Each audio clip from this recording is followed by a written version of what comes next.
어떻게 잘 지내셨습니까? 그래도 이제 불도 또 꺼졌고, 그쵸? 야, 동시다발적으로 이게 불이 계속 어떻게 해요? 거침없이 아주 계속 뻗어나가는 거 보셨죠? TV를 보면서 참 무섭더라고요. 그쵸?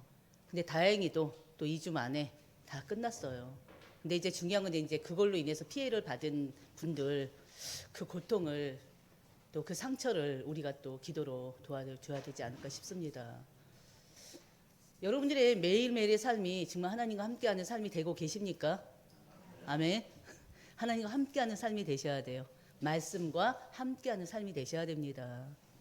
오늘 하나님께서 우리에게 주신 말씀 제목이 뭡니까? 십자가에서 완성된 하나님의 언약이에요. 하나님께서는요, 바로 우리 하나님의 백성들과 이미 말씀을 통해서 언약을 주셨습니다. 우리 백성들에게, 하나님의 자녀들에게. 하나님의 언약이 바로 뭘까요? 하나님의 언약은요, 하나님과 우리 인간 사이에 특별한 약속을 말합니다. 약속. 하나님이 인간을 사랑하셔서 특별한 언약을 맺으셨어요. 이 약속은요, 하나님이 우리 인간에게 주신 그 사랑이요, 또 그 안에는 구원의 계획이 있습니다. 우리가 하나님의 약속을 믿고 그 하나님의 약속을 따를 때 우리는 하나님이 주신 그 축복을 무한히 누릴 수가 있는 것입니다. 이 성경 66권은 바로 어떤 말씀이에요? 하나님의 언약의 말씀이에요. 약속의 말씀이에요. 구약에서부터 신약까지 예수 그리스도를 보내시겠다. 메시아 그리스도를 보내시겠다. 그렇죠? 그리고 또 메시아가 왔다. 다시 오실 것이다. 성경 66권이 말하고자 하는 게 예수는 그리스도이십니다. 그렇죠? 그 예수 그리스도가 우리하고 어떤 상관이 있습니까? 예수 그리스도로 인해서 우리는 구원을 얻었어요. 그렇죠? 예수님이 누구십니까? 우리를 하나님 만나게 하는 길이 되세요. 말씀이 육신으로 오셔서, 말씀이 육신되어 오셔서 우리 하나님이 창세전에 영세전 택한 자들에게 바로 이 구원을 주신 분이십니다. 그리고 그 예수님은 우리의 죄와 저주의 문제를 해결하신 참 제사장이세요. 그 예수님이 누구십니까? 만왕의 왕이시고 만주의 주이십니다. 만왕의 왕이신 그 예수님께서 우리 하나님의 자녀들을, 여러분들을 매일매일 다스리고 또 매일매일 보호하고 계셔요. 하나님과 우리 사이에서 성령 하나님께서 우리의 마음과 생각을 지키시잖아요. 우리의 삶을 이끌어 인도해 주시고 계시잖아요. 그렇기 때문에 여러분들은 항상 하나님을 항상 생각하시고요. 우리가 성령의 인도를 받기 위해서 늘 기도하시고요. 하나님이 주시는 그 은혜를, 무한한 그 은혜를 응답으로 누리시는 여러분들 되시기를 주의 이름으로 축원드립니다. 하나님께서 주신 이 성경 66권의 말씀은요, 반드시 이루어지실 말씀이에요. 이미 이루어졌어요. 또 이루어지고 있어요. 성경학자들 얘기로는 이제 10% 정도가 이제 앞으로 이루어질 거라고 하는데, 그게 바로 뭐겠습니까? 예수님이 다시 오실 그 재림의 역사가 남아 있습니다. 우리는요, 불완전해요. 실수할 때도 많아요. 연약해서 쉽게 무너지기도 합니다. 목사인 저 역시도 늘 이 연약함 속에 속을 때가 너무나 많아요. 그래서 하나님의 주권을 믿는다고 하면서도, 하나님의 능력을 믿는다고 하면서도 저 자신의 이런 연약함에 속아서 또 실망할 때도 굉장히 많습니다. 그러나 하나님은 그런 우리의 연약을 다 알고 계세요. 여러분들이 지금 어떤 형편에 처해 있는지 다 알고 계세요. 왜? 하나님은 우리를 눈동자같이 지키신다고 그랬잖아요. 그리고 또 하나님은 우리를 위해서 중보기도 하고 계신다고 그랬잖아요. 그 예수님께서 하나님 우편에서. 그렇기 때문에 여러분의 인생이 바로 이 예수 그리스도와 함께하는 인생이 되시기를 주의 이름으로 축원드립니다. 우리가 지난주 마지막 세 번째 말씀이 뭐였어요? 여러분들이 그리스도의 제자로 사실 것입니까? 아니면은 교회만 왔다 갔다 하는 종교인으로, 아니면 무리 중에 한 사람으로 사실 것입니까? 예수님의 제자가 되기 위해서는 어떻게 해야 된다고 그랬어요? 자신을 부인해야 된다고 그랬어요. 그리고 또 뭐 해야 된다고요? 자기 십자가를 져야 된다고 그랬어요. 우리는 살아가면서 고난은 올 수 있습니다. 문제 옵니다. 갈등 옵니다. 그런 모든 것들을 말씀으로 이기는 자들이 되셔야 돼요. 하나님 믿는다고 해서 문제 없지 않아요. 고난 없지 않아요. 문제는 늘 와요. 고난의 문제는 늘 온다니까요. 갈등 와요. 경제적인 어려움도 와요. 질병도 와요. 그러나 그 어떤 어려움 가운데서도 하나님과 함께하는 그 임만의 축복을 누리는 자가 참 그리스도의 제자인 것입니다. 아멘. 하나님이 우리에게 주시는 건요, 가장 큰 응답은 뭐겠습니까? 보통 사람들 내가 가장 응답받고 싶은 게 뭔지 한번 적어봐라 하면은 1순위가 뭘까요? 당연히 경제겠죠. 물질이겠죠. 돈이겠죠. 솔직히 돈이 있어야지 좀 더 편안하고 행복하긴 해요. 근데 중요한 건 돈이 우리 삶의 모든 행복을 다 주지는 않습니다. 돈이 있어서 괴로운 사람들 많고요. 돈 때문에 없을 문제가 생기기도 합니다. 집안에서. 우리 인생을 살아가면서요, 여러분은 지금 나이까지, 여러분의 지금 현재 나이까지 지금까지 내가 살아보니 인생에서 가장 필요한 게 뭐더라 하는 게 분명히 있을 거예요. 그게 또 육신적인 것이 아니고 외적인 것이 아니고 세상적인 것이 아니고 이 마음의 내면의 것이라는 걸 여러분들 알고 계실 것입니다. 있어도 없어도, 돈이 있어도 없어도 내가 계획하고 목적한 것이 이루어졌든 안 이루어졌든 우리 인생에서 가장 중요한 것은요, 평안이에요. 안식이에요. 모르겠어요. 저는 그래요. 제 생각은 그래요. 여러분들은 생각 어떻습니까? 어떤 상황에 처할지라도 어떤 형편에 처할지라도 하나님이 주시는 은혜와 사랑 속에서 평안할 수 있는 거, 안식할 수 있는 거, 평화로울 수 있는 거, 저는 그게 가장 큰 축복이라고 생각하거든요. 여러분들에게 그런 하나님이 주시는 평안이 임하기를 주의 이름으로 축원드립니다. 바로 하나님은 약속의 하나님이라니까요. 전지전능하신 하나님이요, 우리에게 약속하신 것은 반드시 이루시는 분이십니다. 근데 그 때를 우리는 알 수가 없어요. 하나님은 하나님의 계획 안에서 하나님의 뜻 가운데서 하나님의 시간표 가운데 하나하나 이뤄 나가십니다. 개인을 향한, 교회를 향한, 그리고 이 나라의 임조, 전 세계 복음을 향한 그 모든 계획이 하나님 손에 있어요. 하나님 주권 가운데, 하나님 시간표 가운데 있습니다. 그렇기 때문에 여러분들은요, 하나님 믿는 믿음만큼은 절대 버리지 마시고요, 성령의 인도 속에서 항상 모든 것 하나님께 맡기고 인도받는 여러분들 되시길 바랍니다. 그런 자가 예수님의 제자예요. 예수님을 따르는 자가 제자라고 했잖아요. 여러분 모두가 예수님을 따르는 주님의 일꾼이요, 제자가 되시기를 주의 이름으로 축원드립니다. 그 안에 모든 것들이 다 있어요.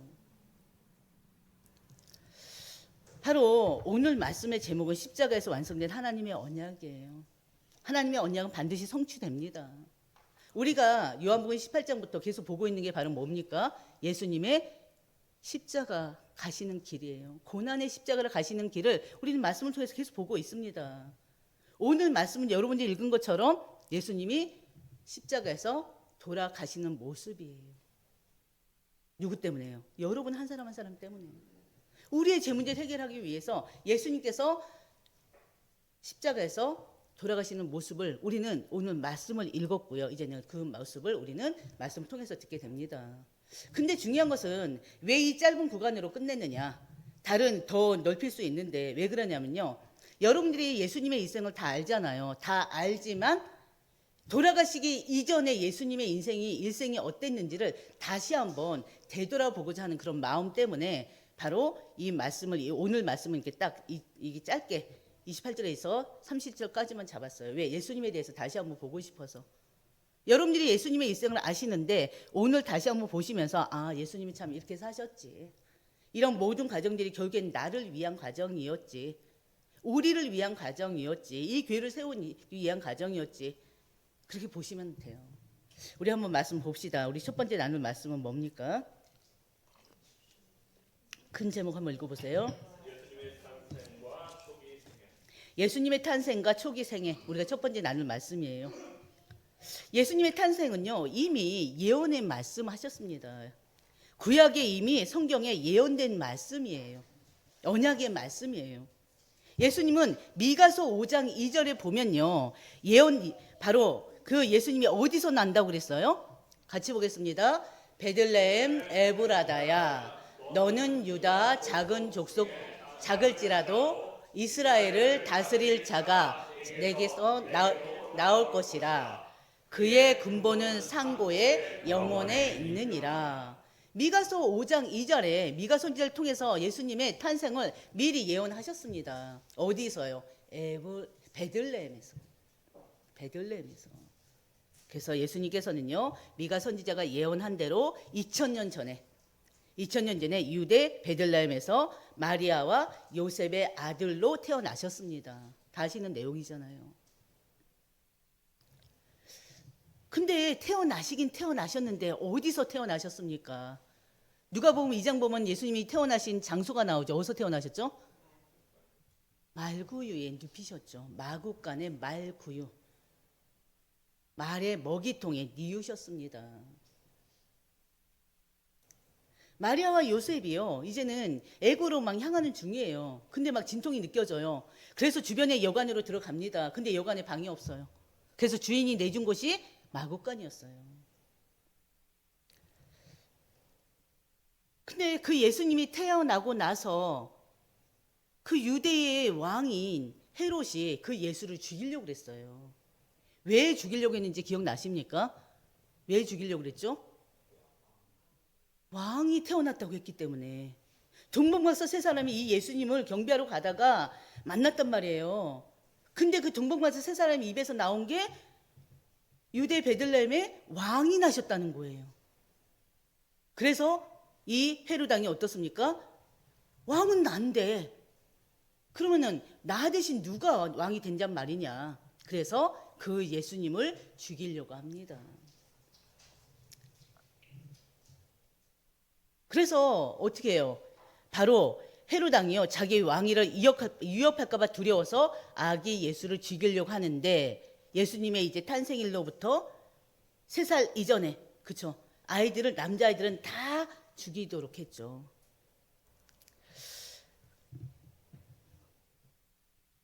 보세요. 하나님은요, 예수님의 생명을 지키기 위해서 마리아와 요셉을 피신시켰습니다. 그리고 또 이 말씀은요, 호세아서 11장 1절의 말씀에 그대로 기록된 말씀을 또 성취하시는 말씀입니다. 호세아서 11장 1절 보면요, 내 아들을 애굽에서 불러내셨다 그랬어요. 이스라엘이 어렸을 때 내가 사랑하여 내 아들을 애굽에서 불러냈거늘. 이게 바로 예수님을 얘기하기도 하는 말씀으로, 우리가 구약은 예수님의 그림자잖아요. 이거를 예수님을 뜻하는 말씀으로도 보고 있습니다. 그리고 이사야서 7장 14절, 우리가 너무나 잘 아는 말씀이죠. 같이 보겠습니다. 그러므로 주께서 친히 징조를 너희에게 주실 것이라.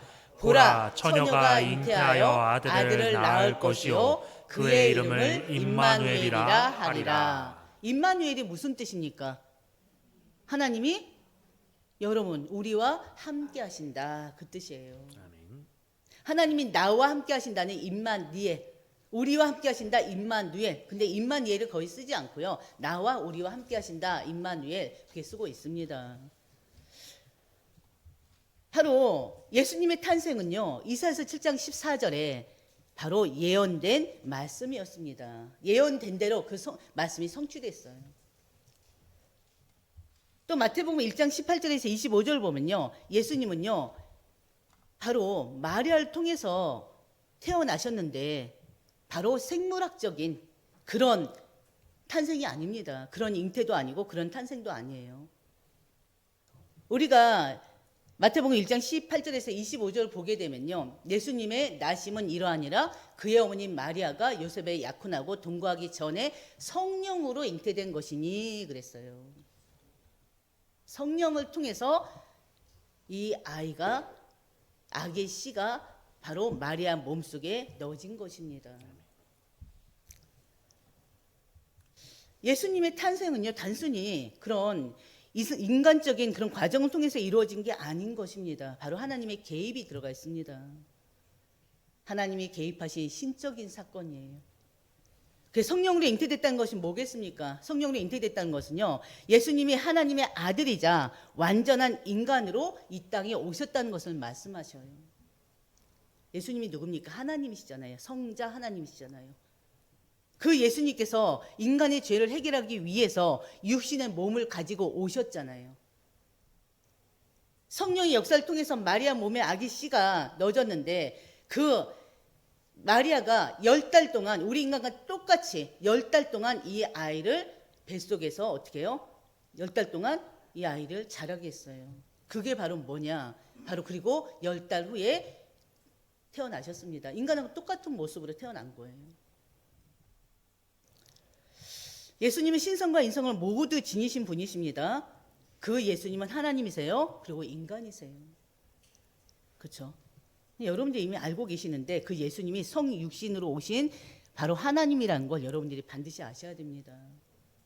그래서 예수님은 신성과 인성 모두 가지신 분으로 하나님이시고 인간이신 바로 우리와는 다른 독특한 인격체를 가지고 있는 분이십니다. 그 예수님이 성령으로 잉태됐다는 것도 뭘 얘기합니까? 성령으로 잉태됐다는 건요, 예수님의 출생이 하나님의 구속 계획에 의한 것이란 거예요. 예수님의 탄생은 우연이나 인간의 계획으로 이루어진 일이 아니에요. 하나님이 인류를 구원하시기 위해서 이미 예비하신 사건이십니다. 미리 준비하셨어요. 그리고 또 성령으로 잉태됐다는 건 무엇입니까? 예수님이 죄 없는 상태로 태어났다는 것을 말합니다. 성육신, 하나님이시면서 인간이잖아요. 우리하고 똑같은 인간이지만 하나님이시기 때문에 죄가 없어요. 죄를 지을 수가 없어요. 그래서 죄를 알지 못하는 거예요.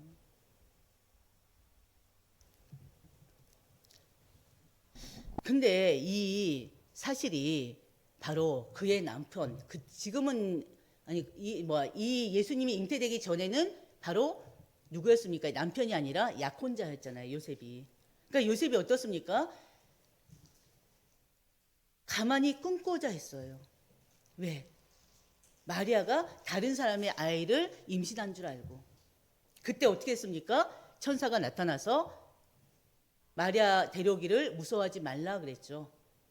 20절입니다. 이를 생각할 때 주의 사자가 현몽하여 이르되, 같이 보겠습니다. 다윗의 자손 요셉아, 내 아내 마리아 데려오기를 무서워하지 말라. 그에게 잉태된 자는 성령으로 된 것이라. 아멘. 그러면서 뭐라고 했어요? 아들을 낳으리니 이름을 예수라 하라. 이는 그가 자기 백성을 그들의 죄에서 구원할 자이시니라 하니라. 아멘.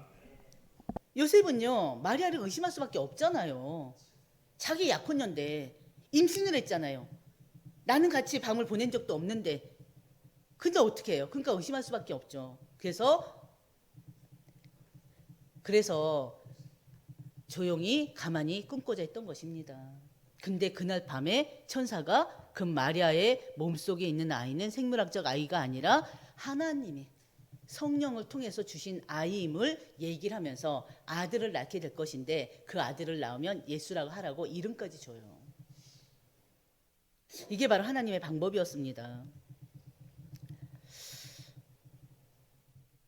우리 인간은요, 원죄 가운데 태어났어요. 아담과 하와가 하나님 말씀에 불순종해버렸잖아요. 불신앙의 죄로 불신앙하고 불순종해버렸죠. 그래서 아담 이후에 모든 인류는 죄 중에 잉태되고 죄를 가지고 태어납니다. 그 죄가 뭡니까? 원죄예요. 내가 지은 죄가 아니라 아담 이후에 모든 인류가 가진 죄입니다. 그래서 저희는 다 원죄를 가지고 있어요. 그러나 예수님께서는요, 하나님이시면서 인간이신 예수님께서는 원죄가 없으십니다. 성령으로 잉태됐기 때문에 원죄가 없으세요. 바로 그 예수님이 태어나자 바로 마리아 요셉은 그 아이의 이름을 바로 예수라 합니다. 근데 예수의 뜻이 뭐라고 그랬어요? 자기 백성을 그들의 죄에서 구원할 자 그랬죠. 예수의 뜻은요, 구원자란 뜻이에요.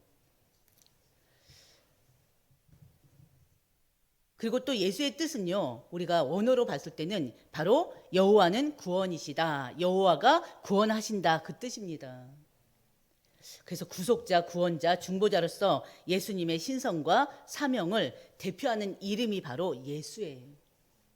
여러분들 그렇게만 이해하시면 돼요.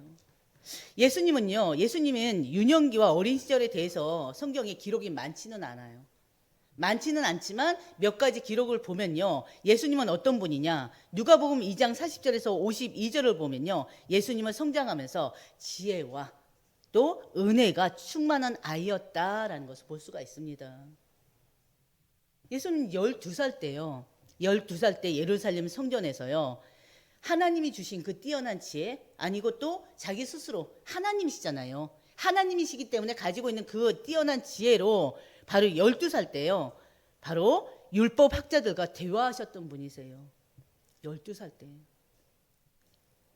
그리고 이때 사람들은요. 예수님이 그런 지혜와 그다음에 그 율법 학자들과 대화하는 걸 보면서 그 능력을 보면서 굉장히 놀랬다고 했습니다. 성경 말씀에 보면요. 이 예수님이세요. 12살 때의 예수님. 두 번째 나눌 말씀은요. 바로 예수님의 세례와 공성의 사역입니다.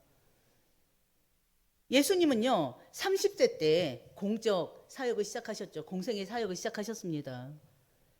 근데 중요한 것은요.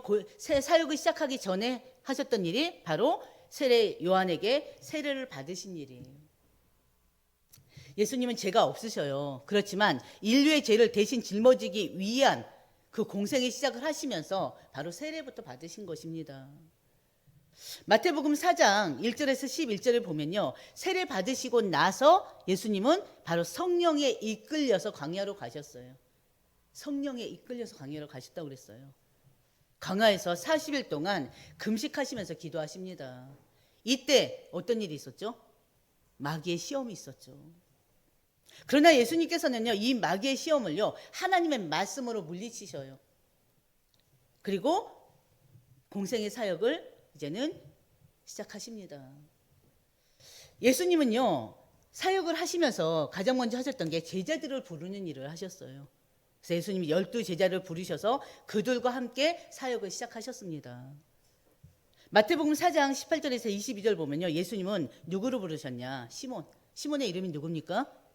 베드로죠, 베드로. 예수님께서 주신 새 이름이죠. 시몬, 베드로와 안드레, 야고보와 요한을 부르시고요. 그들에게 사람 낚는 어부가 되게 하리라고 되게 하겠다고 했죠. 그렇죠? 제자들은요, 예수님의 가르침을 배웠습니다. 그리고 예수님이 행하시는 기적들을 보았습니다. 그리고 나서 따랐어요. 그러면서 따랐어요. 공생의 3년 6개월 동안을 예수님과 함께 생활했습니다. 그리고 예수님은 공생애를 시작하시면서요. 하나님 나라에 대해서 선포하셨고요. 회개에 대해서 가르쳐 주셨습니다. 예수님이 사역에 집중하셨던 곳은 어디일까요? 유대인의 회당에서. 많은 사람들이 있는 곳에서 하나님의 나라에 대해서 가르치셨고 회개에 대해서 가르치셨고요.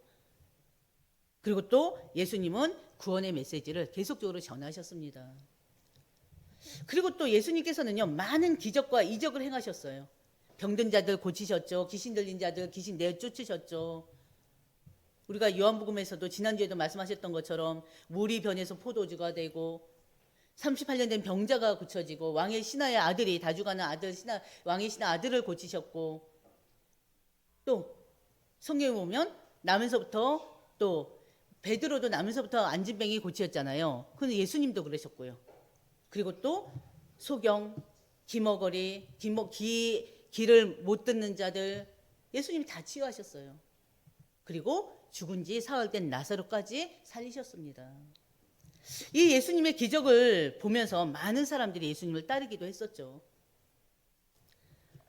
그리고 예수님은요. 스가랴서 9장 9절에 보면요. 그 스가랴서 9장 9절의 예언대로 예루살렘에 왕으로 입성하셨습니다. 예수님께서 바로 예루살렘에 입성할 때 많은 나귀를 타고 예루살렘에 입성하실 때요. 많은 사람들이 그를 환영했어요. 그러면서 뭐라고 했습니까? 호산나 찬양했잖아요.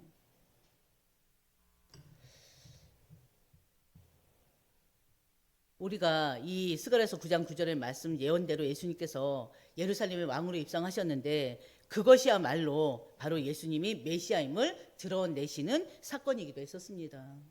근데 그들이 바로 누구예요? 우리가 지난주 말씀을 보면 그들이 호산나 다윗의 왕이여 라고 막 찬양했던 그들이 바로 십자가 앞에서는 어떻게 했습니까? 예수님을 못 박아 죽으라 죽여라 했던 자들 아닙니까? 참 아이러니하죠. 그리고 예수님은요 제자들과 함께 마지막 성만찬을 나누셨습니다. 그게 바로 마태복음 26장 26절에서 29절의 말씀이에요. 자신의 죽음을 예고하시고요 제자들에게 자신의 몸과 피를 나누면서 구속 사역을 준비하셨습니다. 근데 몸과 피를 나눴다는 게 뭐예요? 바로 떡과 포도주를 나누셨습니다. 그래서 오늘날 이때 성만찬 이 의식이요 바로 이때 하셨던 게 오늘날에는 성찬 의식이 되고 있죠. 바로 예수님의 최후의 만찬에서 이 성찬석이 유래된 것입니다. 여러분들 잘 아는 것처럼 십자가에서 예수님은요 희생적 죽음을 기념하고 구속의 은혜를 감사하는 것을 우리는 성찬식을 통해서 우리가 또 깨닫는 것입니다. 예수님은 성만찬에서 자신의 피를 새 언약의 피라고 언급하셨어요. 바로 그의 죽음이 하나님과 인간 사이의 새로운 관계를 열어주는 것임을 또 보여주는 것이었습니다. 예수님이 십자가 지시기 전에 기도하러 가셨습니다. 어디로 가셨나요? 겟세마네 동산으로 가셨죠. 거기서 로마 군인들에게 붙잡히셨어요. 누구와 함께? 로마 군인들이 누구와 함께 왔습니까? 가룟 유다, 예수님을 배신한 가룟 유다가 그 군인들 데리고 왔잖아요. 대사장들의 하속들을 데리고 왔잖아요. 그래서 예수님은 바로 결박된 채로 체포되셨습니다. 그리고 예수님은요 바로 산헤드린 공회에서요 신성모독이라고 이렇게 선고를 받고 그리고 빌라도 총독에게 넘겨졌습니다. 이게 우리가 지금까지 봐왔던 내용이에요. 빌라도 총독은요 이제 예수님을 십자가에 못 박는데 그 십자가 위에는 그 제표명이 뭐라고 그랬습니까? 제표명이 뭐였어요? 유대인의 왕? 그 앞에 뭐가 붙었죠? 나사렛 예수. 나사렛 예수 유대인의 왕이라고 딱 붙였어요. 근데 그것을 대제사장들이 어떻게 해요? 왜 나사렛 예수 유대인의 왕이라고 하느냐? 자칭 유대인의 왕이라고 고쳐라. 그러나 빌라도는 고치지 않았습니다. 그리고 예수님은요 바로 십자가에 못 박히는 그 과정에 고통 중에도 자신의 육신의 어머니 마리아를 사도 요한에게 맡기셨습니다. 그게 우리 지난주 봤던 말씀이에요. 그리고 오늘 바로 예수님이 바로 십자가에서 다 이루었다 하시고 돌아가시는 말씀입니다. 세 번째요. 십자가에서 완성된 하나님의 언약이에요. 하나님의 언약은 반드시 성취된다고 그랬잖아요. 그 언약이 이 구속의 언약이 십자가에서 완전히 완성됩니다. 바로 28절 우리 다 같이 한번 볼까요? 28절 말씀 우리가 오늘 봤던 내용인데요. 그 후에 예수께서 모든 일이 이미 이루어진 줄 아시고 성경을 응하게 하려 하사 이르시되 내가 목마르다 하시니 바로 예수님께서 지금 십자가에 매달려 계십니다. 근데 그 후에 예수께서 모든 일이 이미 이루어진 줄 아시고 그랬어요. 예수님 자신이 지금 고난의 길을 가서 고난의 십자가를 지고 있습니다. 바로 이 순간까지 하나님의 구속 계획을 이루기 위한 마지막 지금 모든 이루기 이전에 바로 이 돌아가시기 이전에 모든 사명을 다 완수하셨다는 거예요. 예수님께서는 하나님 아들로서 완전한 인간이 되셔서 인류의 고통을 대신 지시고 하나님과 인간 사이에 화해를 이루기 위해서 지금 죽음을 맞이하고 계십니다. 인간은 죄로 인해서 하나님과 멀어졌잖아요. 하나님과 관계가 끊어졌잖아요. 그렇죠? 하나님과 완전히 분리돼 버렸잖아요. 그래서 하나님께로부터 그 어떤 축복도 받을 수 없게 됐습니다. 그러나 그 예수님으로 인해서 예수님을 통해서 인간이 하나님과 다시 화목하게 돼 버렸어요.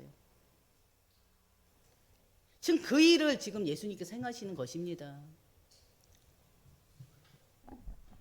바로 성경을 응하게 하려 하사 이게 바로 뭡니까? 예수님은요 구약 성경에 예언된 대로 자신이 고난의 메시아로서 지금 사역을 마쳐야 함을 지금 알고 계십니다. 그리고 예수님은 성경이 기록한 모든 예언을 자신의 죽음을 통해서 성취시키는 거예요. 예수님이 목이 마르다 하신 것은요, 그의 육체적인 고통을 나타내기도 합니다. 근데 이것은요, 단순한 바로 물리적인 갈증을 말하는 것이 아니고요, 그 육신의 갈증을 뛰어넘어서 인류의 죄를 대신 지고 있는 그 예수님의 고통의 깊이를 지금 나타내는 것입니다. 예수님은요, 죄인들을 위해서 대신 고통받고 있다는 그런 상징적인 표현이기도 해요. 시편의 69편 21절에 예언의 말씀을 성취하는 순간이기도 합니다. 하나님의 뜻을 성취하는 과정에서요, 예수님께서 지금 순종을 모습을 보여주는 것입니다. 시편 69편 21편 보면요, 그들이 쓸개를 나의 음식물로 주며 목마를 때 초를 마시게 하였사오며, 이 내용을 우리가 29절에서 또 볼 수가 있어요. 29절 말씀에 보면요, 거기 신포도주가 가득히 담긴 그릇이 있는지라, 보겠습니다. 사람들이 신포도주를 적신 해면을 우슬초에 매어 예수의 입에 대니 그랬어요. 신포도주는요, 발효되지 않은 포도주래요. 발효되지 않은 포도주인데요, 그 당시에는 고통을 덜어주기 위해서, 고통을 줄여주기 위해서 사용된 약용이라고 합니다. 구약에서는요, 이 신포도주는 고난의 상징으로 사용됐다고 합니다. 예수님은 대속 사역을 완성하는 중요한 지금 사역을 하고 계시는 거예요.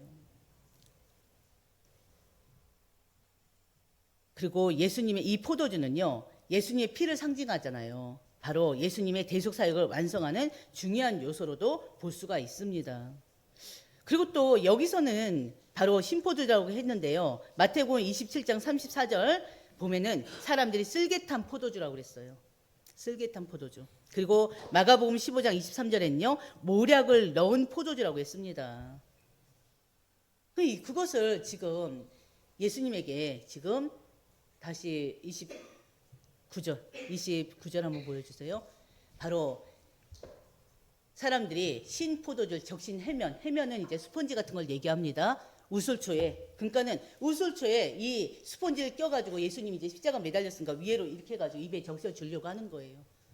근데 예수님이 이걸 어떻게 했습니까? 먹었습니까? 입에 댄 걸? 아니요.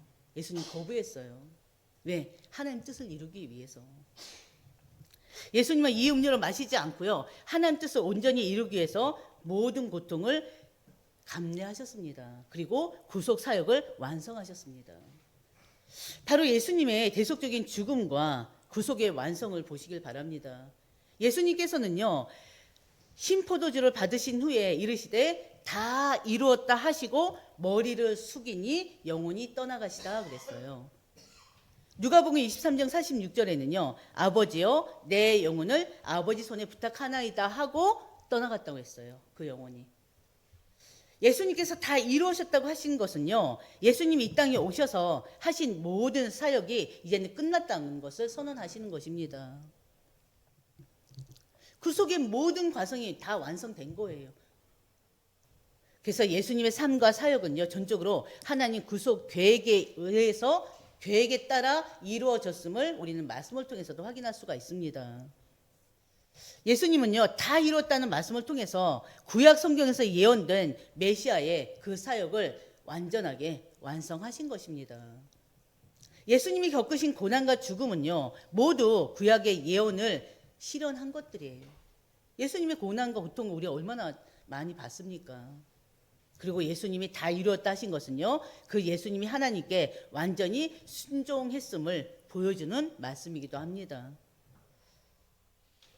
그리고 머리를 숙이시고 영혼이 떠나가시니라. 예수님 머리를 숙이신 것은요, 예수님의 삶을 의도적으로 마무리하는 순간을 또 상징적으로 보여주는 것이기도 합니다. 그래서 예수님이 자발적으로 죽음을 받아들였다는 뜻이기도 해요. 결국에는 우리가 지난주에도 말씀을 나눴던 것처럼 예수님께 십자가에 못 박혀 돌아가신 것은 결국에는 누가 한 일이에요?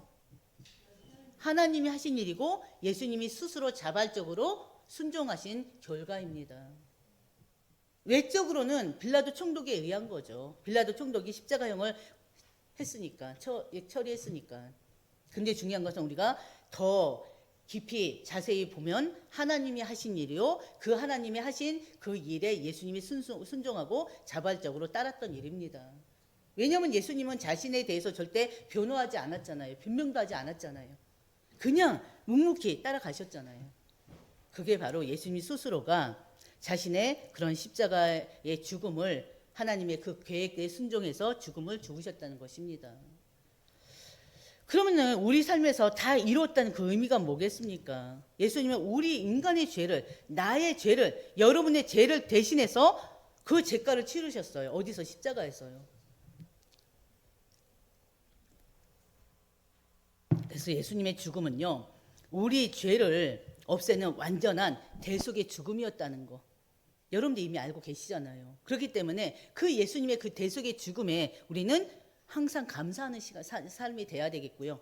우리만 구원받으러 끝나는 것이 아니라 아직까지 구원받지 못한 영혼들 위해서 기도하고 그들에게 이 구원자 대신 예수 그리스도를 또 어떻게 해요? 증거하는 입술이 되어야 됩니다. 그렇죠? 예수님께서 우리를 위해서 다 이루셨어요. 그 구속을 우리가 믿어야지 되지 않습니까? 믿어야죠. 그리고 우린 더 이상 죄와 죽음의 권세에서 묶이지 않고요, 하나님의 자녀로 새로운 삶을 살게 됐으니 이제는 하나님 말씀과 함께 사는 삶이 돼야 됩니다. 예수께서 다 이루었다 하신 말씀은 믿음으로 우리는 구원을 확신할 수 있잖아요. 그렇죠? 우리가 힘들고 어려운 상황에 있을 때마다 우리와 함께 하시는 그 하나님, 임마누엘로 함께 하시는 그 하나님께 여러분들이 그 하나님께 나아가시길 바랍니다. 하나님은 누구세요? 위로자 되시잖아요. 예수님께서 우리의 죄를 위해서 십자가 지실 만큼 우리를 사랑하시잖아요. 그렇잖아요. 그래서 우리의 삶은 이제 예수님의 구속을 통해서 변화된 삶이 되어야 됩니다. 그래서 올해 주신 말씀처럼 그리스도의 사랑으로 강건되는 올 한 해가 돼야 됩니다. 그래서 하나님의 사랑과 또 우리 가족 사랑, 이웃 사랑 실천하는 여러분 모두가 되시길 바랍니다. 그 사랑이 바로 십자가의 사랑이에요. 그 십자가의 사랑으로 강건되는 여러분들 되시고요, 여러분으로 인해서 하나님의 그 사랑이 멀리 전파되시기를 주의 이름으로 축원드립니다. 그래서 오늘 말씀을 다시 한번 묵상해 보시고요, 예수님의 일생을 우리가 아는데 다시 한번 또 정리해 보시고요, 바로 십자가에서 완성된 그 하나님의 언약, 십자가의 그 죽음을 통해서 완성된 그 하나님의 언약, 하나님은 아직도 우리에게 말씀을 주고 계시고요, 그 말씀을 통해서 우리와 약속하고 계십니다. 그 언약을 믿으시고 그 언약이 성취된다는 사실을 믿으시고 여러분들 나아가시길 주의 이름으로 축원드립니다. 아버지 하나님, 참으로 감사합니다. 십자가에서 완성된 하나님의 언약, 하나님께서는 우리에게 또 특별한 약속을, 말씀을 통해서 우리에게 약속을 주셨습니다. 그리고 그 약속을 계속 이뤄 가시고 이미 이루셨고 이뤄 가고 계십니다. 하나님 아버지, 우리 하나님 백성들이 정말 그 하나님의 약속을 믿고 오직 말씀과 기도 속으로 들어갈 수 있도록 도와주시옵소서. 예수님으로 인해서 우리가 구원을 받았고, 예수님으로 인해서 우리의 모든 죄가 용서됐고, 예수님으로 인해서 우리는 바로 하나님의 인도와 하나님의 보호 속에서 매일매일을 살아가고 있습니다. 또 기도 응답을 누리며 살아가고 있습니다. 천국의 배경 속에서 하나님이 주시는 천국의 축복을 누리며 살아가고 있습니다. 우리를 매일매일 눈동자같이 지키시는 그 하나님의 은혜에 감사하면서 우리가 우리의 삶이 오직 하나님께 맡겨지는 삶, 성령 인도받는 삶이 될 수 있도록 하나님 인도하여 주시옵소서. 예수님께서 다 이루었다 하신 그 말씀을 믿고 이제는 그 예수님과 함께 동행하는 삶을 사는 우리 모두가 될 수 있도록 하나님 인도하여 주시옵소서. 이 모든 말씀 우리 주 예수님의 이름으로 기도드립니다. 아멘.